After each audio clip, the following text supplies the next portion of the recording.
नमस्कार,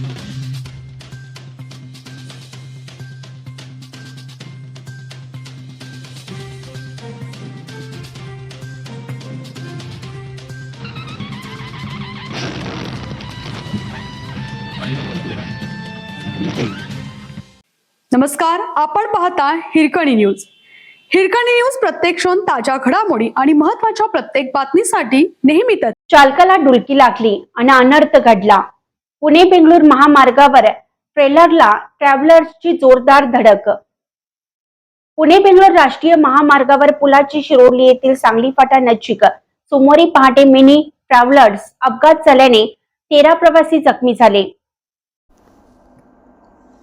याबाबत मिळालेली अधिक माहिती अशी की पुणे येथील एका IT कंपनीतील कर्मचारी कर्नाटकातील गोकर्ण महाबळेश्वर दर्शन करून परत पुण्याकडे जात होते. पुण्याकडे जात असताना त्यांची mini travellers Tawde hotel Panchganga नदी ओलांडून पटेल हॉल समोर आली असता चालकाला डुलकी लागून गाडीवरील नियंत्रण सुटलं व थेट समोर चाललेल्या ट्रेलरला पाठीमागून धडकली आणि ट्रॅव्हलर थेट सेवा रस्त्यावर आली. यामध्ये ट्रॅव्हलरच्या पुढच्या भागाचा चक्काचूर झाला आहे. या धडकेत 13 जण जखमी झाले आहेत. घटना समजता शिरोली MIDC पोलीस घटनास्थळी दाखल झाले. जखमींना तात्काळ बाहेर काढून CPR येथे पाठवण्यात आलं. या घटनेची नोंद CPR चौकी व शिरोली MIDC पोलीस ठाण्यात करण्यात आली आहे.